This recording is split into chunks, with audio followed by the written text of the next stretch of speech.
Society Today's Show, presented by Hard Vibes TV. Hello, welcome to Society's Today's Show, presented by Hard Vibes TV. I'm your host today, Q Moves Okoje, and you're watching The Black Experience. Today, our discussion is the Black on Black Experience. And with me today is my guest, Oyina Oga. Hello, Oyina. Welcome to the show. How are you? I'm doing great. How are you? I'm awesome. Thank you for inviting so me. much. Thank you for coming. So tell our viewers a little bit about yourself, Oyina. Okay, first of all, I want to say I'm happy to be here and happy to participate in this program. Thanks a lot for inviting me. I'm Oyina.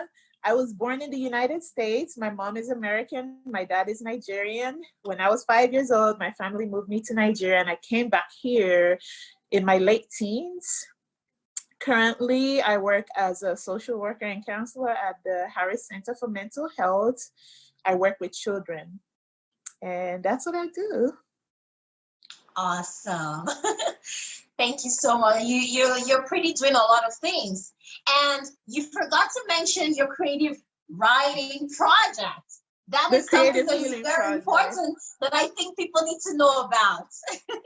The creative Can you tell us about that? Yes. Yes, absolutely. I have a lot of projects ongoing right now. I guess I don't know too Brag well about how it. Talk about it. It is a great cause, and I would like you to talk about it. Okay, well, thank you for giving me the opportunity. Well, yes, it's a platform that I created alongside with some wonderful women, you included, to give artists a platform to present and showcase their art. We try to reward talent and hard work, and try to give artists exposure and support them as best as we can. And mainly we work with the Nigerian community because we know that sometimes artists have a hard time getting the exposure they need. And so we've been doing that for 3 months, and so far it's going well. We also have like a counseling group. We've been trying to support victims of rape, domestic violence, child abuse. We're just trying to support them, people with PTSD, depression. We have a bunch of counselors that are volunteering their time to support these beautiful people. Amazing. Thank you so much for all that you're doing. That is, it's incredible. That's the word, incredible. Yes. Thank you. You're welcome. So today, as you already know, we're talking about the Black on Black discrimination, right? We know, like, all around the world right now, everyone is talking about racism. Yes, we know it's a big issue, but what we're forgetting to talk about is the discrimination between ourselves, the Black community. We know, like, I know, the Black people, we know that there is discrimination within us. And when I say within us, because we're Black, yes, we're one color, one race, but we're also different because we have different cultures, different beliefs, different upbringing. And we know that even there's some Black culture that calls the Africans a certain code names, or the Black Americans call Africans a certain code names, or the Caribbeans, right? So you living in the United States, we know, like, there's a lot of stories. I've heard a lot of stories about how the Black Americans stereotype the Africans, or how the Africans stereotype the Black Americans. So can you share us a little bit about your experience and what you know about the Black on Black discrimination? So growing up in Nigeria, life was interesting. I never really had the experience of living among people with other colors. I grew up among Mm. Black people.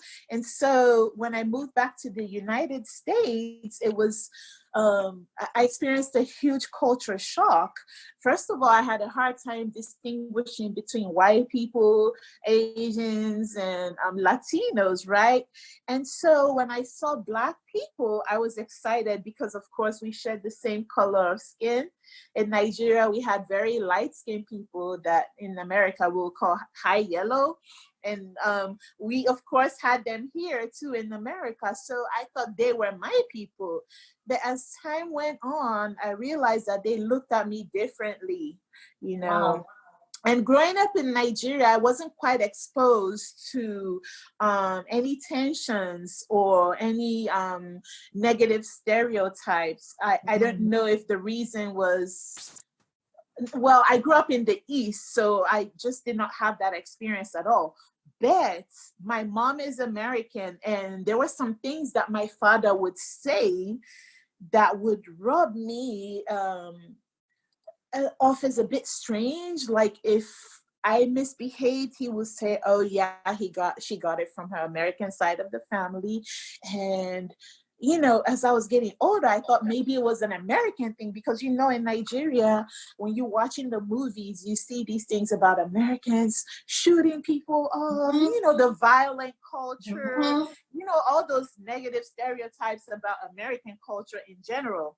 Yes. And when I started watching TV, we watched the comedies, Fresh Prince of Bel-Air. We watched the music, you know, grew up watching Naughty by Nature. And so that was the American culture. So when he said, "Oh, it's her American side of the family," I didn't know if I would feel like badass or, or if it was a good or bad thing. So anyway, when I moved to America, it was a culture shock because they didn't warm up to me. Right. And I didn't know how to handle that. I tried to make friends and there was just this cold tension, right? So when I started working, sometimes they'll ask me about Nigeria. And some people will say, "Is it true you live in trees or in huts? You know, is it true that you live in huts and that you don't have a lot of food to eat?" And, you know, I mean, those things can be circumstantial, right? Because I don't know anybody who lived in trees, but exactly. you know, I never knew that, you know, I would say this, I kind of grew up in a strange household. I came from a broken home.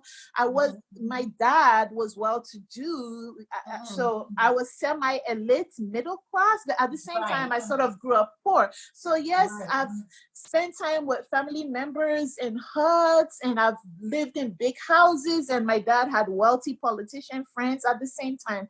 So I tried to explain it to them that, you know, in the villages, people may live in huts, but there's some people who live in big homes who are really quite wealthy, and the middle class just live in, you know, regular homes. So when I tried to educate them, some of them would get mad and say, "Well, if you had it so good back there, why are you here? Why don't you go back to Africa?" And I'm That's right. I'm American. I was born in America. My mom is American. They'll be like, "Oh, so now you claiming American too." So, you know, I kept quiet. And also growing up in Nigeria, my dad kind of made me not talk too much about being American. So even now, I really don't know what to say I am. I know that's strange, right? Because when I was in college, I came across W.E.B. Du Bois when he talked about double consciousness. I don't know if it's something you came across, but he said that as an African American or as a Black American, he has to view himself first from the lenses of the white masters and then through his own. So he's seeing himself from a dual perspective, and he just does not have a one identity. It's a double identity. And I've always felt like that. You know, I just don't have one. So ask me where I am, and I really can't give you a straightforward answer. It's a very uncomfortable, you know, question for me. And I don't know why it should be that way. So yes, it's not been a very sweet experience for me. And, you know, being around Nigerians here, because I'm more comfortable with them, They also Right. have a lot of negative stereotypes about African Americans. They call them lazy, never do wells, over hypersexual, so many negative things. And then in the scheme of achievement, Africans are given they put on a higher pedestal, like they are hardworking, disciplined, and they do so well in sports. And so I've noticed that even now, the relationship is not so good. They're always juxtaposed in negative versus positive, and even now the tension is there. Yes. Wow. That is so interesting. So interesting. And you know what's so funny, especially now during the protests and the riots going on? Do you know? I don't know if you've ever heard about any family that talked about this. There's some African homes that believe the whole anti-Black racism has nothing to do with Africans. They think it's none of our business. Yes. What do you think about that? That's ridiculous, because I can tell you right now, I have a grown son and I have a husband. My husband is Nigerian, and if he ever gets pulled over by the police, the first thing, if he's being profiled, the first thing the cop will see is his skin. He won't really get to hear the accent unless they start speaking. I mean, a Black person is a Black person. Exactly. I remember when Trayvon Martin was killed, my son was in high school and he missed his bus one night coming home from school. We freaked out. We had to, start calling him to figure out which neighborhood he got lost in. And I was hyperventilating, like, oh my God, if it's because he was in an upscale white neighborhood. And I'm like, oh my God, please stand by, just try and look as non-threatening as possible so we can trace you. So it doesn't even matter what color of skin you are. I mean, what nationality you are. What matters is the color of your skin. That's the first thing they say. Black is Black. So anybody saying that, oh, this is not our problem, it's an African-American thing, no, they don't know what's going on, because we can all be, victims at any given time. That's so true. That is so amazing. And it is something that we really, really need to talk about, because, even though it's about African Americans and versus the racist people, we are still Black. It's about being Black, right? Yeah. It's not just for African Americans specifically, minus the African indigenes. No, it's all Black people. All Black people. It doesn't matter if you're from the Caribbean, if you're from West Indies, as long as your skin is this shade of color, you could be a statistic at any moment. And it's not just like violence from cops. It could be subtle things such as being in the hospital and needing treatment. It could be you going in for childbirth, and girl, I want to talk more about that. So we're gonna come back after the break and we'll continue from there. We'll be right back. Heart Vibes TV presents Tea with Katra. Every year for 3 years, I was practically pregnant, and I had 3 children. Tea with Katra, a Heart Vibes media production. The church should be a place where people feel safe, where people can come to and feel the love, be a part of a family, a community. When Meets Katra, a wife, mother, entrepreneur, Christian, and music artist. Join Katra on her new show, Tea with Katra. Available now on Heart Vibes TV, as she uses her voice to empower and enlighten you on sensitive issues we tend to ignore. Tea with Katra, Wednesdays at 8:30 p.m. EST. Welcome back, everyone. I'm your host, Kimu Sokoje, and you're watching The Black Experience. Our discussion for today is the Black on Black discrimination. So, Oyina, back to the question.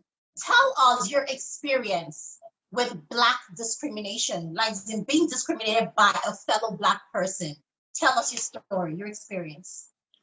Okay, so I have a unique perspective. As I've mentioned, I'm half American and half Nigerian, and I've experienced it from both sides, right? Right. But let me first say that my perception of the relationship in general between African Blacks, Black Americans and like Africans. Nigerians, for example, I really can't speak to other Africans Other or other African. African experience. I can only talk about Nigerians and African Americans. I feel like we're socially distant, right? Hmm.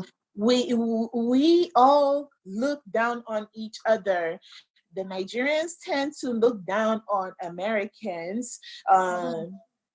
And maybe that's because when they first get here, they mingle first with people who are likely to be, socially disadvantaged. They Right. intermarry with them, and maybe these people don't have much education. And so it's Hmm. very difficult for Nigerians to know that they're actually like African Americans with education who Hmm. travel, who are knowledgeable about world issues. They stereotype everybody to be poor, with disadvantaged lives and Uneducated. lazy, not disciplined, and so they lump everybody into that box. Same way African Americans lump all Africans into this box of people that they see on TV infomercials where they say, "Oh, please send in $1 a month to We're help them." All hungry Africans are hungry, right? and Africans, homeless.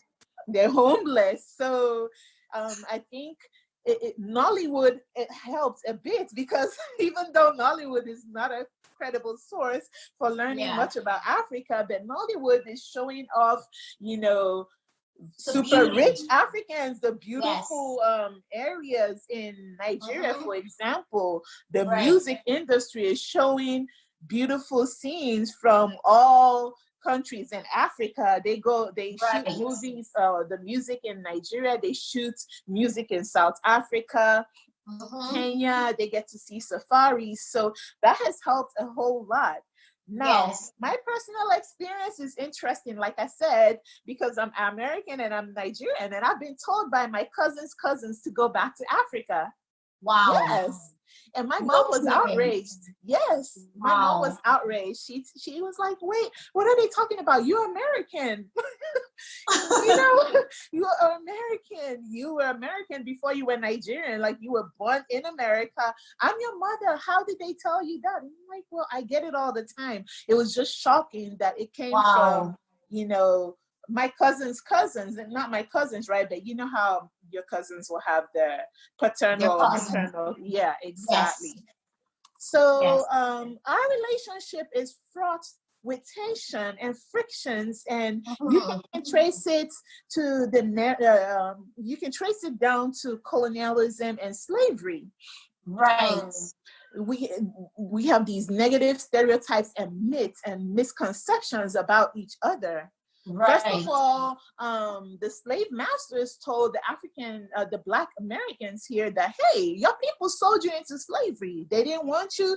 You were nothing, and they fostered that hatred immediately because I've been told that too. And when I Wow. heard that, when I first moved back here, I was shocked because, Yeah. growing up in Nigeria, I really didn't get to know much about African American history to begin with. Exactly. you Hmm. know Hmm. I didn't get to know about it, and when they said, well, y'all sold us out, and I'm like, wait, what are you talking about? I don't know Wow. anything about these things. So a lot of education is needed, and if you Definitely. go to higher education, you will get to learn why these things happen. It's not by accident. The white Right. people divided us by spreading these misconceptions, these About. myths, and these Mhm. negative stereotypes to create division between us. Okay, That is it's a so true. psychological thing. Hmm. It was a psychological ploy to keep us Yes. divided. So Yes. yes, there's this double consciousness. The African Americans, they don't have a homeland to go to. And that's, of course, one of the reasons why there may be envy and hate, of course, because I can feel that way. Because, some of them will love the idea and be like, I want to go to Africa someday. I want to have that homeland. And then, they also experience such hateful speeches from Nigerians, for example, that will say, well, talk about slaves or look down on them and be like, well, Akata, you nothing, this and that. And they, it makes them feel some type of way too. Like, okay, you are my brother. I always look forward to going to Africa, and you telling me that I'm not welcome. You don't regard me as anything. And you know what? I don't need to deal with this. So it's shameful. That's why they reject the African identity. I've heard people flat out say, I'm not African American. I don't know why they force that African identity upon me. I've never been to Africa. I don't have family in Africa. I'm American. Don't call me that. You can call me an American Black, but don't call me African American. Yes, there's a school of thought out there where people have written essays about this. Yeah. Whoa. This is really, really interesting to know about. So, like, for example, when they tell you to go back to Africa, how does that make you feel? It's a humiliating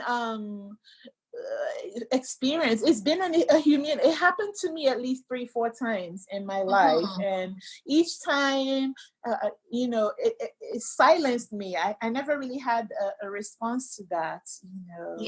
First of all, because when I moved to Nigeria, of course, I lost my accent, and so it's really hard. And my parents gave me all African names, so immediately my name puts me out there. Like, there's no identifier whatsoever about me being American.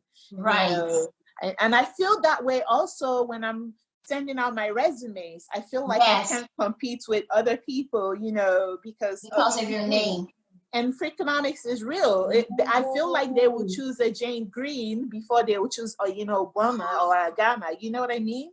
That is so interesting. You know what is so funny? I've actually heard people talk about this. I remember my dad used to say this before, that when sending out a resume, it's so unfortunate, but it's the truth, that your name that is so African would less likely be chosen than a non-African name. And I was like, what?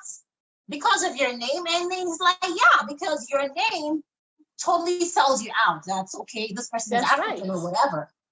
That's right. And that is so, it shouldn't be that way, because your name or your ethnicity or your race should not determine your intelligence. Yes, it should be based on merit. It should be based on merit. And there've been studies about this. There's it used to be on Netflix. There's a show called Freakonomics where they've done studies to that highlighted this, that your name, even with African Americans, right? If those ethnic names like Shaniqua, they would rather choose a Jane Green over Shaniqua. So they said, well, you have to be careful with the kind of names you give your children. And I've been sort of shaded on Facebook for giving my children Anglo names like Sky and Sinclair. Like, they'll be like, well, some people are going back to using African names. I'm like, you do not know what my life has been like. My children have African names and they can use it when they're over there, but they also have American sounding names too. I want them to grow up and have a normal experience, because this has been my experience and I don't want it for them.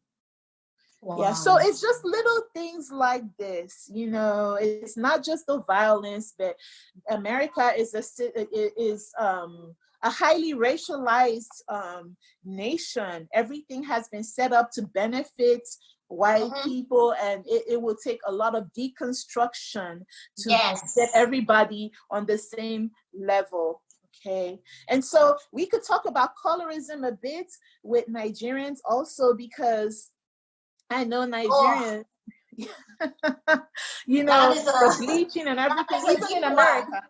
Because my mother told me that when she was getting married to my dad, her family told her, look, you're a bit darker than the rest of us, and you are getting married to a darker person. You have to think about your kids when Oh, you are wow. having kids. I'm telling you, I'm trying to tell Oh you. my gosh. And my mom, interesting trivia here, my mom was among the set of first kids to desegregate a white school.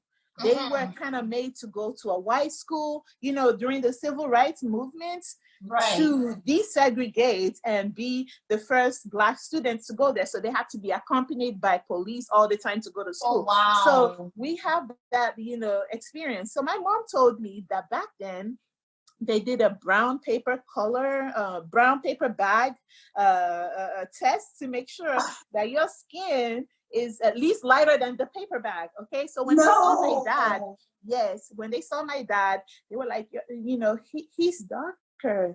You don't want your kids to be darker. Their lives are gonna be difficult. Okay, and Wow. so. And my mom said she had to like really, you know, fight against this idea and insisted on getting married to my dad.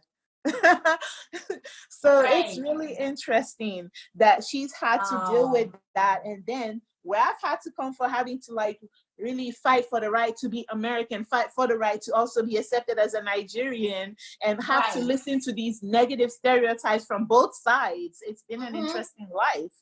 That is so The interesting. double consciousness, yeah. I know, right? Wow. I was going to ask a question about the media. I would say the media plays a big role. Okay. The reason why we stereotype people or the other blacks, maybe Black Americans to Africans, because I remember back home growing up, when you're watching the movies and they're showing the Black Americans, what do we see? Violence. Always Violence. about facts, like they're vandalizing stuff, they're killing, or there's a gun shooting, Using or they're drugs. Yeah. using drugs, like nothing good or important or inspiring. So That's what I'm saying. obviously, yeah. So obviously, our parents see these things, and what do they tell you when growing up? When you come to this part of the world, they tell you, "You're not Akatao, you know, you're African. You gotta go to school. You have to dress responsibly." They think the Black Americans don't dress responsibly, but that's their culture.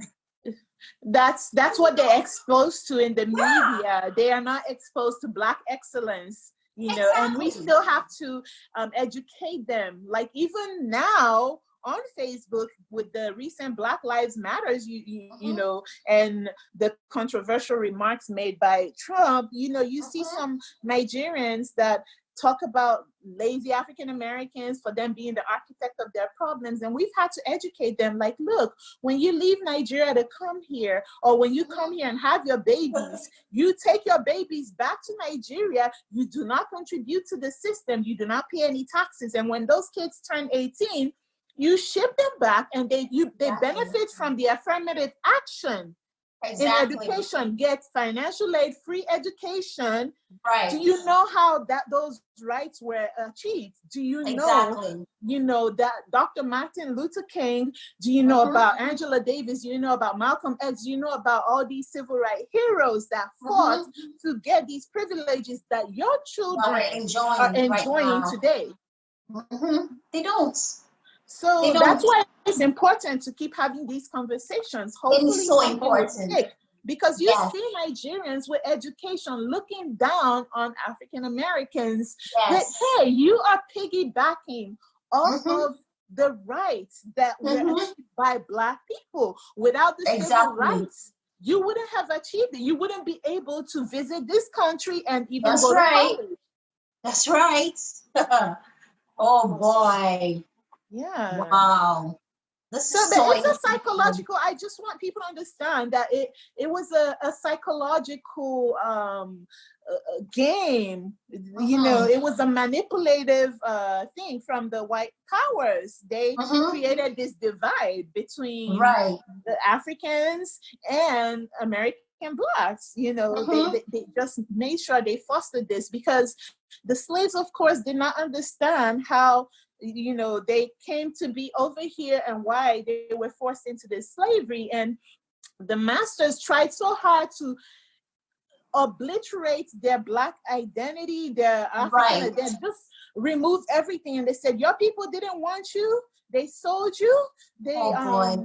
you know, they never liked you. Why are you still clinging on to that identity? Accept this way of life and know that we are giving you a better life than you would have had over there because your own people sold you. And then, of course, naturally, you know, Nigerians tend to look down on slaves anyway. They're still talking about the slaves in Nigeria, people of slave descent, and also That's true. you know, tribalism. There's just a whole lot of, and the tribalism issue is something that was also created by the colonial masters. So until Black people, you start to, you know, be more aware and wake up, you know, until they wake up and start being more aware of all these identities that were forced on us and created, you know, there won't really be any change. And unfortunately, even in the schools, they are not taught anything about this. We learn about how Mungo Park discovered Nigeria or whoever, you know, but you don't really get to learn about why these things happened. How can you discover places that were already, it's just like Columbus in America here, you know, the Native American was where they were already existing and living, and you said somebody came from Spain and discovered the land. How? Exactly. So, yeah, that's why we're socially distant, and that's my thoughts on this. Yeah. This has been a very educative, like informative, interesting. I don't even know what word to use. I've run out of words. Thank you so much. Girl, you hit the nail. Like, girl, you did great. Thank you so much for coming on the show. Thank you. It's not been a subject that I've written about this, and I'm passionate about the prison industrial complex because I know it impacts more people of color, especially Black Americans. That I've never really tackled the Black on Black discrimination. So I'm glad that this is a topic that you all are taking on. And thank you for giving me the opportunity. And that was our guest, Oyina. Thank you guys so much for watching The Black Experience. And I am your host, Qmos Okoje. And I'll see you guys next week. Have a great day. Bye.